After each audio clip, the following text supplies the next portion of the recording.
기도하겠습니다. 하나님 아버지, 말씀을 주셔서 감사합니다.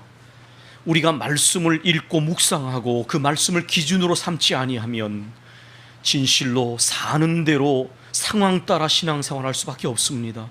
그러나 하나님의 말씀을 읽고 묵상하고 그 말씀을 기준과 나침판으로 삼으면 세상을 이길 힘을 얻고 어떻게 살아가야 하고 어떻게 신앙생활하고 어떻게 주를 섬겨야 하는지 일관되고 깊어지고 분명해지오니 하나님의 말씀을 따라서 말씀을 기준으로 삼고 신앙생활하도록, 또 말씀을 통하여 우리를 영적으로 준비시키시는 주님의 뜻 안에서 잘 준비되어지는 신앙, 그래서 그 상황이 왔을 때에 그 말씀을 끄집어내어 말씀을 붙잡고 믿음과 신뢰와 순종으로 나아갈 수 있도록, 하나님의 거룩한 뜻을 이루는 결말을 이루도록 아버지, 우리를 모두를 말씀의 사람으로 붙잡아 주옵소서.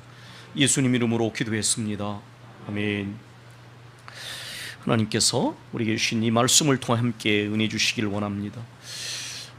BC와 AD라는 단어는 예수님 오시기 전 예수님의 시대, 이렇게 번역되는 Before Christ 안노 도미니라고 하는 단어입니다. 예수님이 오시기 전 안노 도미니, 예수님의 시대에 라고 하는 라틴어 표현입니다. 그런데 요즘에 이 단어를 다른 의미로 쓰고 있습니다.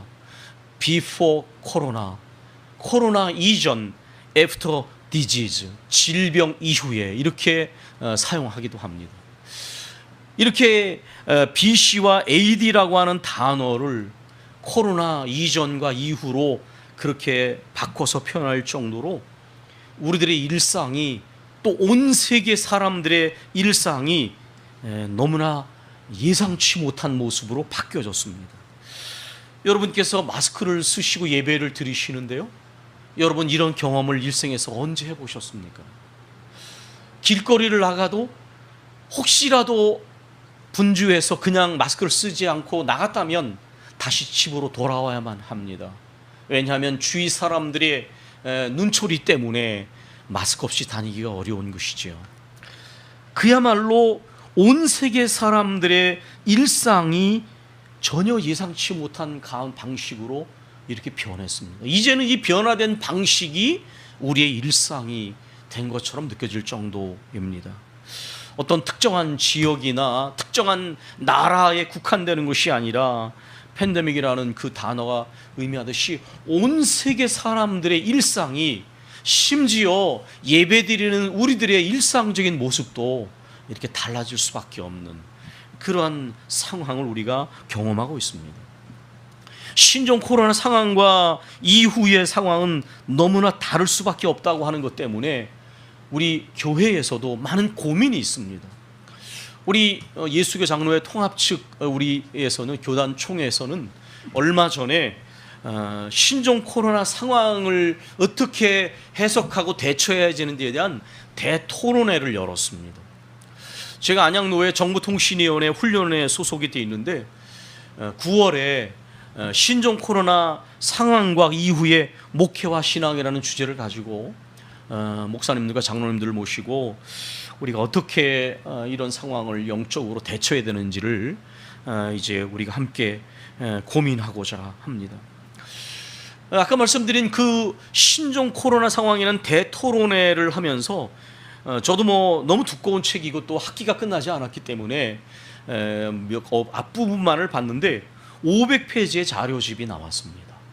많은 신학자들과 전문가들이 참여해서 이렇게 자료집을 만들었는데 이게 원래 이렇게 가야 됩니다. 제가 그 독일에서 있는 동안에 독일의 전체 개신교 연합을 에카데라고 부릅니다. 에반게리시 키르시에 인 도이чл란드. 그래서 독일 개신교 전체에 루터교와 개혁교단을 합쳐서 다 독일 개신교 연합을 에카데라고 부르는데, 이 독일 교회를 자유주의 막 그러는데 그 무시할 수 없는 저력이 있습니다. 왜 그러냐면 사회에 중요한 이슈가 발생을 하면 광범위한 토론회 과정을 거칩니다. 일반 전문가들, 신학자들, 평신도들, 전문가들이 참여하고, 그리고 광범위한 토론을 거쳐서 일선에 있는 개교회와 신자들이 그러한 문제에 대하여 어떤 기준을 가지고 대처해야 되는데 대한 전체적인 기준을 만들어냅니다. 그러다 보니까 일선에 있는 개교회 사람들과 지도자들이 혼란이 적어요. 완전하진 않아도 그 자료집을 통해서, 그 기준을 통해서 비판하기도 하고 토론하면서 점점 더 풍성해지는 것입니다.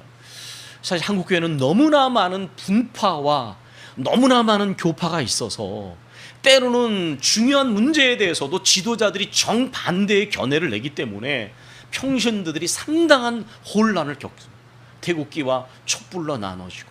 사실은 교회가 중요한 문제야말로 이렇게 광범위한 토론을 통해서 우리 평신도들이 또 개교에 속한 분들이 혼란이 없이 이렇게 기준을 가지고 신앙적인 해석과 신앙적인 대처를 하도록 그렇게 해야 되는데, 그나마 다행스러운 것은 그래도 교단이 또 노회가 그런 일에 관심을 가지고 성도들을 어떻게 지도해야 되는지에 대한 마음을 갖게 된 것이 참 감사한 일입니다.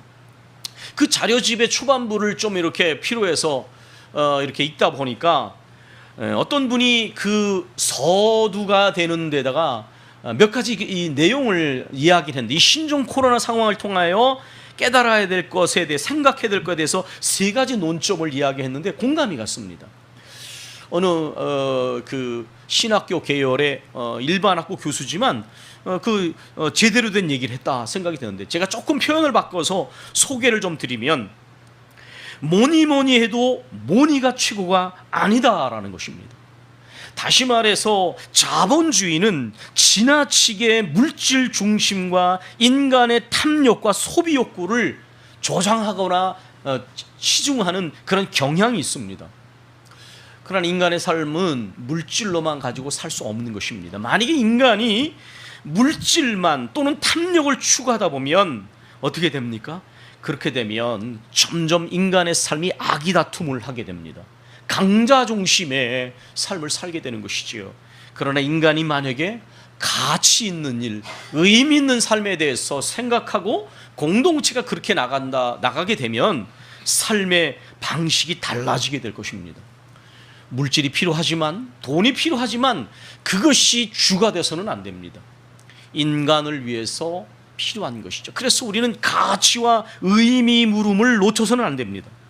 두 번째로는 이 신종 코로나 상황은 하나님이 지으신 창조 세계를 보존하고 그 하나님의 창조의 섭리와 질서를 존중하고 살아라라고 하는 하늘의 경고입니다. 여러분, 우리가 창세기를 보면 하나님께서 천지 만물을 지으실 때에 두서없이 지었지 않으셨습니다. 거기를 보면 인간과 동식물이 거할 수 있는 터전을 먼저 만드셨어요. 삶의 환경을 먼저 만드셨습니다. 그렇기 때문에 환경이 파괴가 되게 되면 그 안에 존재하는 모든 생명체가 제대로 건강한 삶을 영위할 수가 없는 것입니다. 종종 이렇게 말합니다. 동물과 식물이 살 수 없는 세계는 인간도 건강하게 살 수 없어. 맞는 얘기입니다. 하나님이 먼저 삶의 환경을 지으시고 그 안에 동물과 식물과 인간을 지으셨는데, 이 환경 세계가 병들게 되면 동물과 식물이 병들게 되고 인간이 병들게 되는 것입니다. 그래서 지금 우리는 우리가 살아가는 세상의 세계 곳곳에서 질병과 자연재해가 일어나는 것을 봅니다. 이렇게 21세기에 과학기술이 발전한 시대에도 끊임없이 치유할 수 없는 새로운 질병이 오히려 의료적인 발전보다 앞서가는 듯한 느낌을 받습니다. 많은 자연재해로 인하여 인간이 그 힘 앞에 압도되는 일들이 우리의 눈앞에서 TV를 통해서 또 여러 뉴스를 통해서 전해지고 있습니다. 세 번째로는 너희들만 홀로 살려고 몸부림치고 집착하지 말고 공존하고 공생하는 법을 배우라 라는 것입니다. 머리를 맞대고 함께 문제를 해결하는 법을 배우라는 그러한 깨달음이 이 신종 코로나를 통해서 우리에게 주는 지혜로운 깨달음 중에 하나입니다. 신종 코로나는 특정한 인종이나 나라나 민주주의냐 공산주의냐 자본주의 사회주의냐 이런 이념을 따라서 전염되는 것이 아닙니다. 어느 나라, 어느 인종, 어느 지역이든지 신종 코로나의 예외가 되지 못합니다. 그러므로 사실은 강대국들이 오히려 이런 일에 있어서 책임적인 자세를 보여야 할 때입니다. 4차 산업혁명에 관한 책을 쓰고 그 개념을 만들어낸 클라우스 슈밥은 이렇게 말했습니다. 이 4차 산업혁명 시대에 너무나 문제가 복잡하기 때문에 이 문제를 해결하고 대처하려면 모두가 머리를 맞대고 함께 해결책을 찾아야 한다. 그렇습니다. 하나님께서는 인간을 지으실 때부터 홀로 사는 것이 아니라 더불어 살도록 지으셨어요. 인간은 서로 돕고 살도록 지으셨습니다. 그런데 인간의 이기주의 때문에 나만 살겠다고, 우리 가족만, 우리나라만, 이런 이기주의가 얼마나 한계에 부딪힐 수 있는지를 우리가 보고 있습니다. 지금의 모든 문제들은 전염병을 비롯해서 여러 자연재해, 환경 파괴, 모든 경제적인 불평등, 이것은 모두가 머리를 맞대고 해결할 문제입니다. 함께 공존을 할 뿐만 아니라 공생하는 법을 위해서 노력하게 될 때에 사실 하나님께서 주신 능력과 지혜로 인간은, 모든 인류가 사실은 한 사람도 굶어 죽는 일 없이 살아갈 수 있는 능력을 우리 이미 충분히 가지고 있습니다. 충분한 식량과 충분한 과학기술의 능력, 의료적인 기술이 모든 인간이 더불어 살아갈 수 있는 능력을 충분히 가지고 있음에도 불구하고 인간의 탐욕과 이기주의와 어리석음 때문에 이런 일들이 실현되지 않고 있는 것이지요. 사실 성경이 말하는 죄는 추상적인 것이 아닙니다. 욕심이 잉태한 즉 죄를 낳고 죄가 장성한 즉 사망을 낳느니라. 여러분, 그걸 너무 추상적으로 받으시면 안 됩니다. 바로 이 모든 탐욕과 이기주의, 폭력성의 뿌리에 바로 죄라고 하는 것이 자리 잡고 있는 거예요. 바로 성경이 얼마나 근원적인 문제를 지적하고 있는지를 안다면, 사실은 오늘 이 신종 코로나 상황 속에서는 하나님 앞에서 인간이 근본적으로 깨달아야 할 이 죄성의 문제가 담겨져 있다는 것을 우리는 기억해야 합니다. 근데 사실 저는 무엇보다 이 신종 코로나 상황을 생각하면서 이런 마음, 이런 메시지가 제 마음에 다가옵니다. 은혜를 기억하며 살아라 라는 하늘의 소리입니다. 은혜를 기억하며 살아라. 인간의 지혜와 능력과 노력만으로 인간 삶이 이루어지는 것이 아니다. 성경의 기자들은 이미 그걸 깨달았습니다. 그래서 시편 39편 말씀에 보면 그렇게 고백하지 않습니까?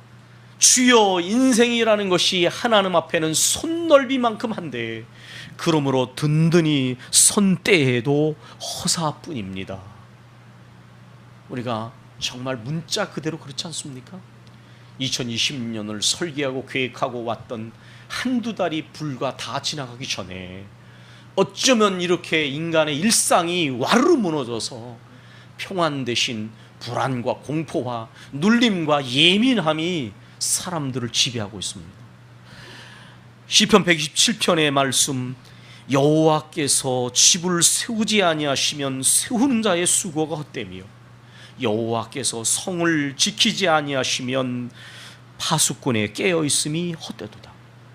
몇 차례 말씀드렸지만 인간은 끊임없는 지식을 발전시키고 과학기술을 통하여 예측 가능한 세계, 안전한 사회를 끊임없이 추구해 왔습니다.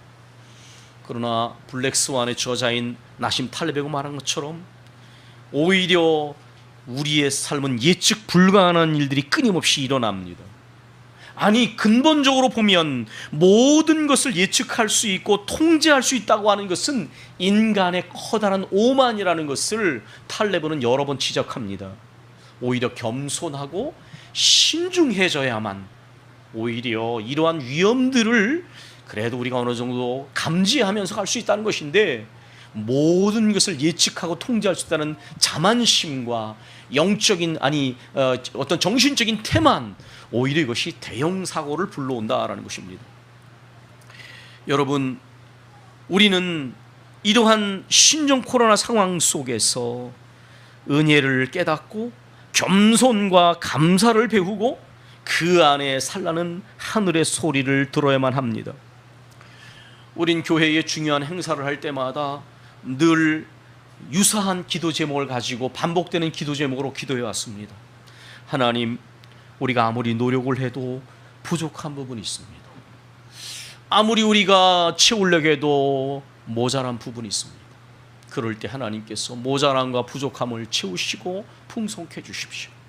우리가 아무리 조심을 해도 여러 가지 다양한 위험성과 잠재적인 위험을 우리가 다 피할 수가 없습니다. 그러므로 하나님이 지켜주십시오. 우리는 그렇게 기도해 왔습니다. 여러분, 과정 없이 저는 이 부분에 대해서 말씀드릴 수 있습니다.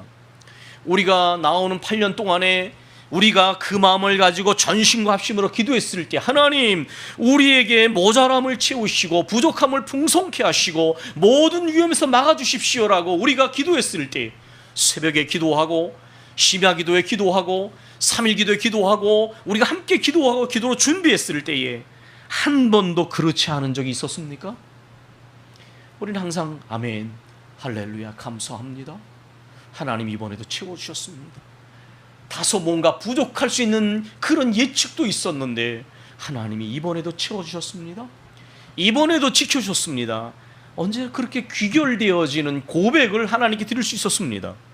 저는 이것은 하나님께서 우리에게 주셨던 귀한 교훈이요 은혜라고 생각을 합니다. 여러분, 교회라는 단어는 에클레시아라는 헬라어입니다. 교회가 무엇일까? 저는 이렇게 바꿔서 표현할 수 있다고 생각합니다. 은혜 받은 사람들의 모임, 은혜 받은 사람들의 모임이 교회이다. 은혜 받은 사람들의 모임, 은혜를 깨달은 사람들의 모임이 교회이다. 죄와 사망의 권세로부터 우리를 구원해 내셨고 불기둥 구름기둥으로 우리를 지키시고 인도하시며 만나와 메추라기를 먹여주시고 소망의 땅으로 인도하시는 주님, 그렇지 않습니까? 우리의 발에 부르트지 않게 하셨습니다. 먹을 것과 입을 것을 주셨고 생명과 건강과 호흡을 주셨으며 여러 위험으로부터 지켜주셨고 낙심과 절망의 자리에서도 하나님께서 인도하시는 소망을 향하여 나가도록 우리를 다시 일으켜 세워주셨습니다. 욕망과 탐욕을 채우는 삶을 살지 않도록 하나님 나라를 실현하고 선포하며 거룩한 뜻을 이루시는 하나님의 은혜를 깨닫도록 우리를 불러주셨습니다. 사실 그리스도인의 삶과 교회는 은혜를 알 때 가장 순수해집니다. 그렇지 않습니까, 여러분? 내 마음에 하나님의 은혜를 알고 은혜로 채워졌을 때 내 신앙이 가장 순수하고 살아있는 거예요. 교회가 규모에 상관없이 하나님의 은혜를 아는 사람들이 모여서 그 은혜를 찬양할 때에 교회는 가장 거룩한 교회단 모습이 드러납니다. 자기를 드러내지 못해서 자신의 생각을 주장하느라고 아기다툼을 하는 곳 속에는 거룩함은 찾아보기 어렵습니다. 오히려 은혜에 사로잡혀서 은혜를 찬양하며 은혜로 모여진 사람들의 모임이 가장 그리스도인다운 모습, 교회다운 모습이, 그 모습이 드러나지 않습니까? 오늘 우리가 함께 본 시편 122편은 다윗의 시라고 나와 있습니다. 이 시의 위에를 보면 성전에 올라가는 노래로 되어 있습니다. 이 배경을 보도 이렇게 해석합니다. 하나님의 법궤를 예루살렘으로 옮길 때에 배경으로 이 시가 지어졌다라는 것입니다. 여러분 아시죠? 다윗이 하나님 임재의 상징인 법궤를 이제 옮겨가는 것입니다. 우사와 아효가 죽임을 당하는 사건이 있어서 오벳 에돔의 집에 치우쳐서 머무른 적도 있었지만, 그러나 잘 준비해서 거룩한 두려움을 잊지 않는 가운데 이제 법궤를 옮기는 것입니다. 하나님께 예배하는 성소에 올라가는 기쁨, 또 그 성소가 있는 예루살렘의 영원한 번영을 노래하는 시입니다. 근데 여러분, 이 시의 내용을 보면 1절 우리가 함께 읽었습니다. 사람이 내게 말하기를 여호와의 집에 올라가자 할 때에 내가 기뻐하였도다. 이것은 요약하면 이런 것입니다. 하나님 앞에 예배하러 올라가자고 권유하는 사람도 기쁘고 그 권유를 받는 사람도 기뻐하는 것입니다. 기쁨으로 권유하고 기쁨으로 응답하는 장면이 바로 1절에 나와 있습니다. 하나님께 예배하러 먼 곳에서 온 순례자들은 한 걸음에 예배하는 기쁨에 달려와서 벌써 도착해 있는 것이 2절의 내용입니다. 예루살렘아, 우리 발이 네 성전 안에 섰도다. 하나님께 예배하는 것이 너무나 사모하는 것이 돼서 훨씬 더 일찍 도착해서 벌써 도착해 있는 장면을 아주 생생하게 묘사하고 있는 구절입니다. 그러면 왜 누가 이렇게 예배하는 전에 예배하는 곳에 한 걸음에 달려왔는가요? 여기 우리가 읽어나가다 보면 4절에 지파들, 곧 여호와의 지파들이 여호와의 이름에 감사하려고 이스라엘의 전에 전례대로 그리로 올라가는도다. 여러분, 여기에 4절에 보면 감사라는 단어가 등장합니다. 어느 때 감사합니까? 은혜를 깨달을 때 감사하지요. 은혜를 깨달을 때에. 누가 감사합니까? 이스라엘의 모든 지파, 여호와의 지파들입니다. 하나님의 은혜를 깨달은 사람들이 한 마음이 돼서 하나님께 예배하는 때, 올라갈 때 서로 간에 말합니다. 우리 예배하러 올라갑시다. 그 권유를 하는 사람도 기쁘고 그 권유를 받는 사람도 기쁜 것입니다. 거기에 나눠짐이나 차이가 없습니다. 그러나 여러분, 만약에 그냥 일상적인 상황을 전제하고 만약에 말씀을 드린다면 모든 신앙이 그렇듯이 깊이와 정도가 다 똑같지는 않습니다. 성령께서 우리에게 기도를 말씀하실 때도 간절함의 정도를 말씀하셨습니다. 너희가 기도하지 않는 것이 아니라 너희의 기도에 간절함이 다 있느냐, 그것은 끊임없이 물으시는 것입니다. 왜냐하면 하나님의 은혜를 받는 사람의 특징은 간절함의 정도가 다르다는 거예요. 하나님을 향하여 전심과 합심으로 기도해야 될 이유가 바로 간절함의 정도, 은혜 받고자 하는 그릇의 준비가 다르기 때문입니다. 감사해도 깊이와 정도가 모든 신앙인들이 똑같지 않습니다. 예를 들면 어떤 사람은 전혀 감사를 모르고 삽니다.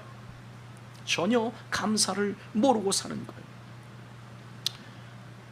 종종 교회를 비판하면서 그런 댓글들을 봤습니다. 헌금 거두려고 예배드리는 거지. 믿지 않는 사람들도 심지어 믿음을 갖지 못한 교인들 중에서도 그런 말 하더라고요.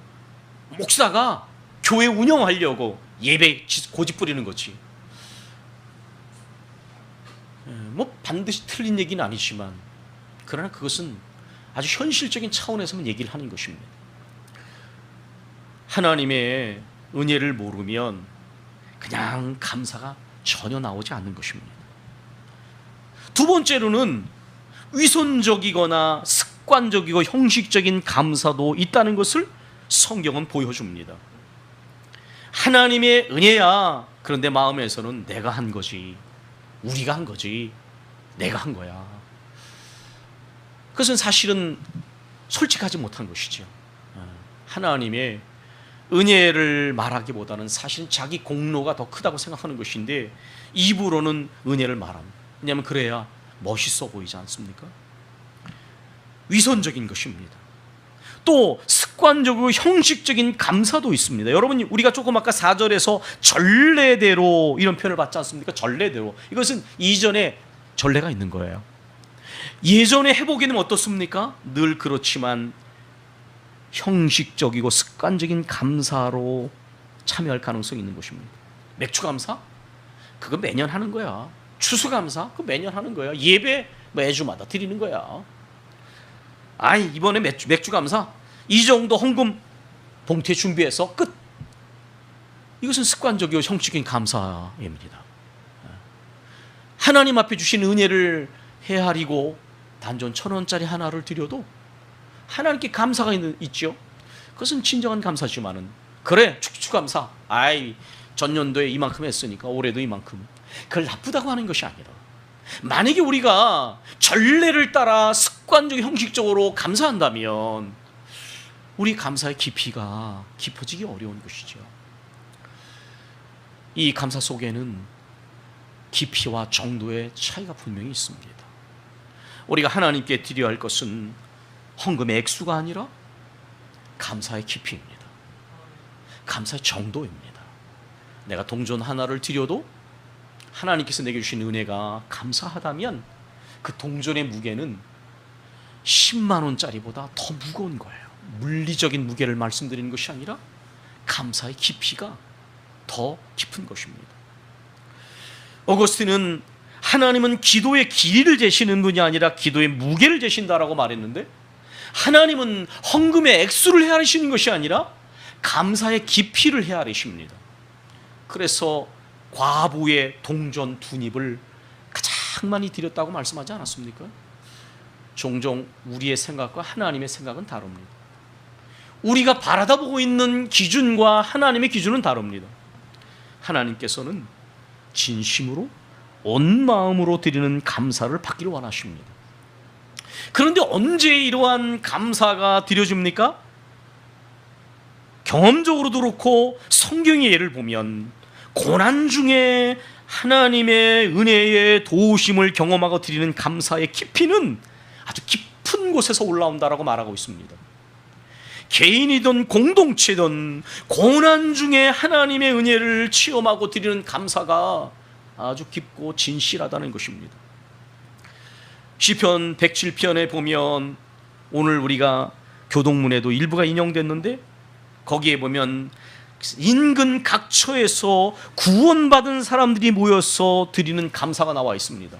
그런데 그 내용을 보면 고난의 현장이 드러나 있습니다. 어떤 사람은 질병 가운데, 어떤 사람은 길을 잃어버려 완전히 좌절한 가운데, 어떤 사람은 풍랑을 만나서 삶 현장에서 바다에 빠져 죽을 만한 위험인데 간절히 부르짖는 가운데 하나님의 구원의 은혜를 경험하고 벅찬 감격으로 찬양과 예배를 드리는 것입니다. 그렇습니다. 고난은 힘든 것이지만은, 그러나 우리 삶 신앙을 돌아보십시오. 고난의 시기 때처럼 하나님의 은혜를 깊이 느낀 적이 있으셨던가요? 고난의 순간, 어디다 마음을 둬야 할 수 없을 때에, 절망의 순간에 하나님의 도우심을 경험하고 나서 드리는 감사는 잡념이나 나눠진 게 없습니다. 그 감사는 정말 아주 깊은 곳에서 나오는 감사입니다. 질병을 치료하셨건, 하나님이 도저히 해결할 수 없는 문제를 해결해 주셨건, 고난 가운데 은혜를 경험하고 드리는 감사는 아주 진실하고 깊은 것입니다.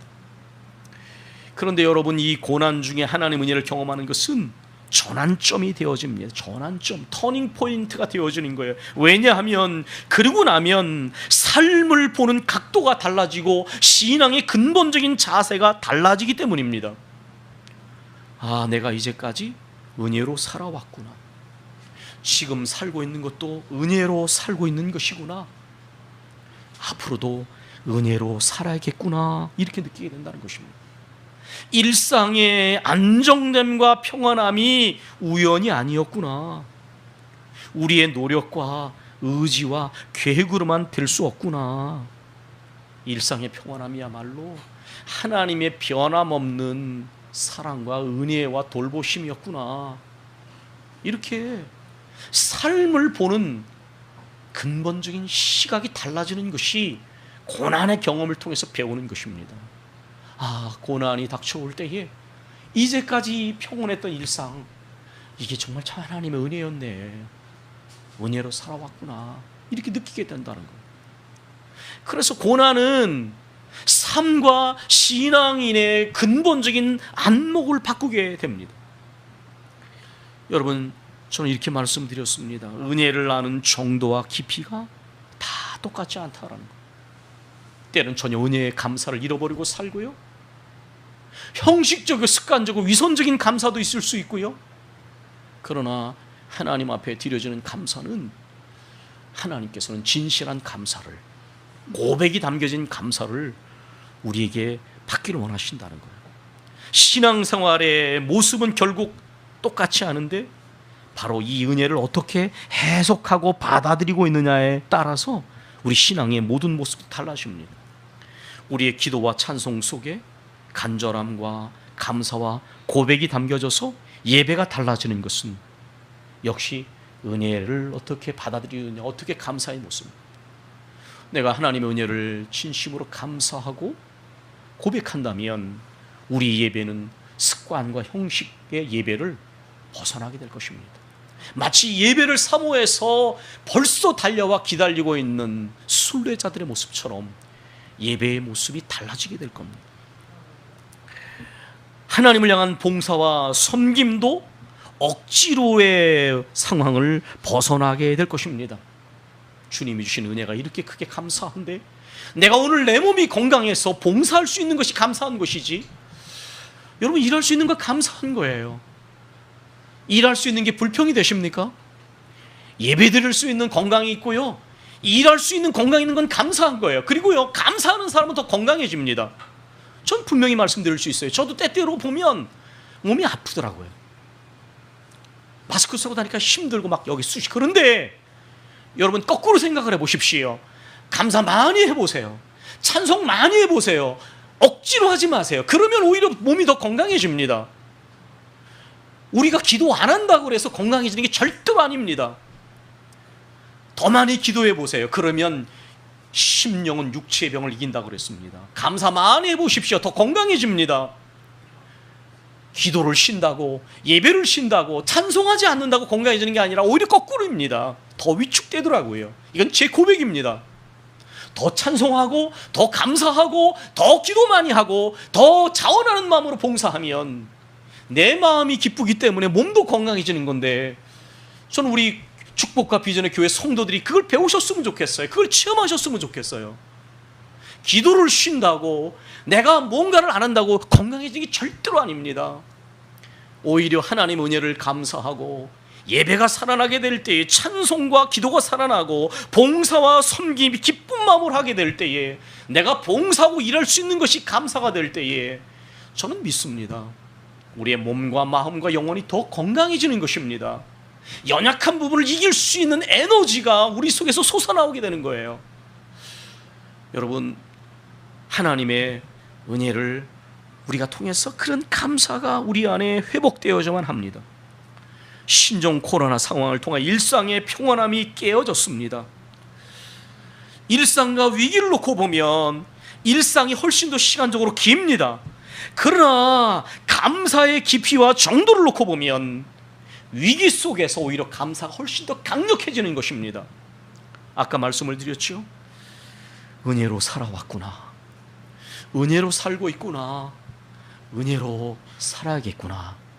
저는 이 신종 코로나의 상황을 통해서 하늘의 메시지가 이 은혜를 아는 사람들 되라고 말씀하시는 소리를 듣습니다. 은혜를 회복하라고, 은혜로 충만하라고. 교회는 은혜를 아는 사람들이 모여있는 곳입니다. 은혜가 회복되어지고 은혜로 충만해질 때에 교회가 순수해지고 그리스도인다워지며 교회담으로 돌아가게 되는 것입니다. 오늘 이 본문의 뒤에 나와 있는 내용은 이런 것입니다. 하나님의 은혜를 감사하면서 한 마음으로 모여진 사람들이 성전에 가득 찼습니다. 그 안에서 말합니다. 여러분, 여기가 평안하기를 원하고 형통하기를 바라고, 우리가 사랑하는 가족들과 친지들과 모든 사람들이 형통하고 평안하기를 바라고, 하나님의 예배하는 이 집이 복이 되기를 원합니다. 예, 그대로입니다. 하나님 앞에 감사로 충만한 사람들이 우리 교회에 모여지고, 서로 모여든 사람들이 서로를 향하여 하나님 주신 형통함과 평안함이 여러분의 심령과 가정 가운데 충만하길 바라고, 우리 교회 가운데 하나님 복이 넘치길 바랍니다. 이런 메시지와 이런 축복의 인사가 우리 예배 시작에 들어지는 인사 속에서도 형식이 아니라 하나님 우리 아버지와 주 예수께서 주시는 은혜와 평화가 여러분 심령과 범사 가운데 충만하기를 원합니다.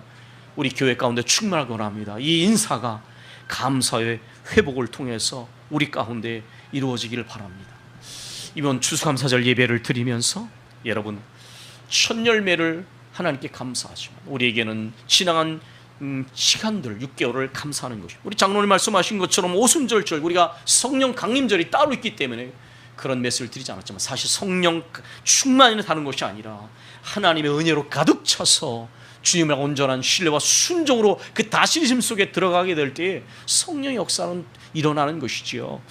여러분 우리의 감사를 잃어버리고 살거나 위선적이거나 습관적인 형식적인 감사를 넘어서서 진심과 전심의 감사가 돼서 살아있는 예배, 자발적인 봉사와 섬긴 신뢰와 순종의 온전한 가운데 우리가 예배가 있기를 원합니다. 우리 함께 기도하겠습니다. 하나님 아버지 감사합니다. 세월의 길이 속에 우리는 수많은 은혜를 받으며 살아왔습니다. 또한 이 고난의 상황을 우리가 경험해 보니 우리가 살아온 삶이 은혜의 순간이었고 또 은혜가 아닌 순간이 아무것도 없었습니다. 그러므로 은혜로 살아온 것을 감사하고 은혜로 살고 있는 것을 감사하고 또한 은혜로 주께 맡기며 예배하고 찬송하면서 은혜 가운데 살아가는 또 은혜를 증거하는 우리 모두가 되도록 이끌어 주옵소서. 예수님 이름으로 기도했습니다. 아멘.